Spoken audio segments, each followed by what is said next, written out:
Palit fuel filter ng Honda Click. So ang first step, alisin yung 4 na screw. So 1, 2, 3, 4. Tapos alisin yung cover na to. Okay, pag naalis na yung 4 na tornilyo, iangat lang dito. Tatanggal na yung takip. Ayan, makita natin dito yung fuel filter sa loob nito. So ito yung fuel pump. Ayan, tatanggalin din natin itong rubber nito. Tapos alisin natin yung 4 na bolt number 10 para maiangat natin yung mismong fuel pump. Ayan. Alisin din natin itong socket niya sa wire at yung sa fuel line. Ayan, so ito yung fuel line. Para maalis natin to, may dalawang ano siya sa gilid hawakan. Yan, so iangat lang natin siya. Yan, hanggang sa umangat na ganyan. Tapos pwede na natin siyang hugutin. So mag-ready tayo ng basahan para kung sakaling may lumabas na gasolina ay hindi kumalat. Yan, so hugutin natin to.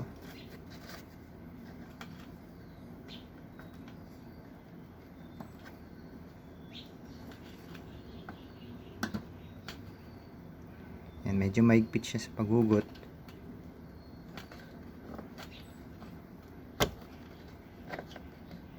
Yan, so nahugot na. Ito yung fuel line. Tapos ito namang sa socket dito sa wire.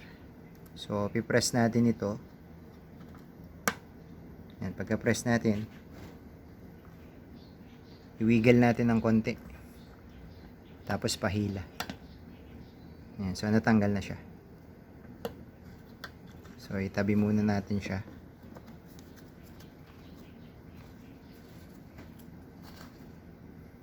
Yan, so ang gagawin natin ito, alisin muna natin to. Para maalis ito, alisin lang yung takip. Tapos iangat lang natin siya. Yan, so itabi muna natin siya. So ibalik natin yung takip ng gasolina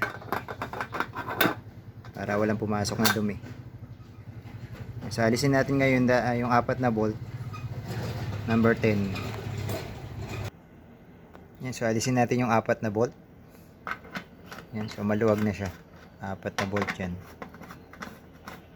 Pag naalis natin siya, naalis na yung bolt, tatanggal natin yung dalawang bracket na ito. Yan, so pag natanggal na yung 4 na bolt o nut, alisin na natin itong pinaka bracket niya. Yan, so 1, tapos 2. So pwede na nating hugutin yung mismong fuel pump. Yan, so yung gagawin natin, hugutin natin siya. Yan, so i-wiggle lang natin hanggang sa umangat. Yan, so maganda magawa natin to pag medyo konti na lang yung gasolina. Yan, para hindi siya tumapon. Yan, so hahanapin natin yung way para makalabas siya ng maayos kasi meron siyang floater. Yung floater ang humaharang minsan dito.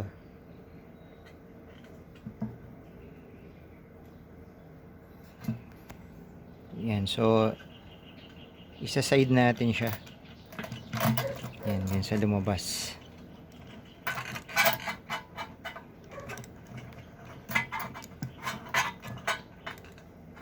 Ikot-ikot lang.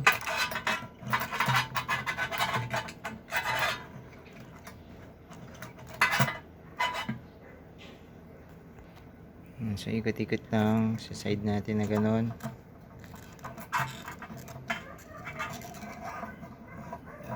Yan, hanggang lumabas yung buong fuel pump assembly. So pwede kayo maglagay ng plastic para dun may patong at hindi kumalat yung gasolina. Ayan. So ito yung fuel filter. Tapos papalitan din natin itong pinaka o-ring nya na seal.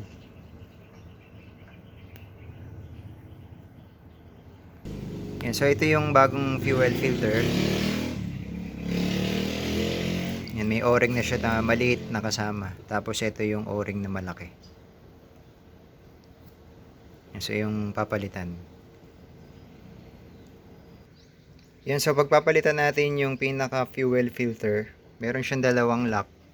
Ito, tsaka yun. So, itutulak kasi natin yun. Tapos, ikutin natin para matanggal natin dito sa fuel pump. Yan, ito yung dalawang lock. Yan, so itutulak natin yung isa. Tapos yung pangalawa, andun sa loob. Pwede nating gamitan ng flat screwdriver. Yan, so gamitan natin ng flat screwdriver. Yan, pag naitulak natin doon, pwede na natin siyang ikutin.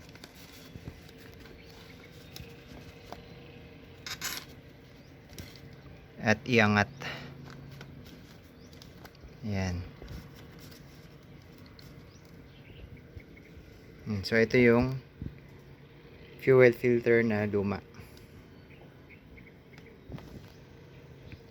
Yan. So wag nating kalilimutan itong o-ring nya, no? Palitan natin to kasi may kasama ng bago yung bagong filter. Alisin natin itong luma.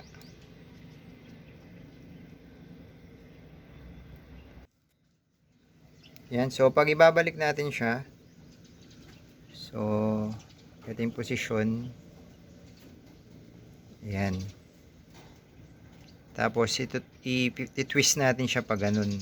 So itutulak natin siya pababa. Yan, medyo mahirap pag isang kamay lang.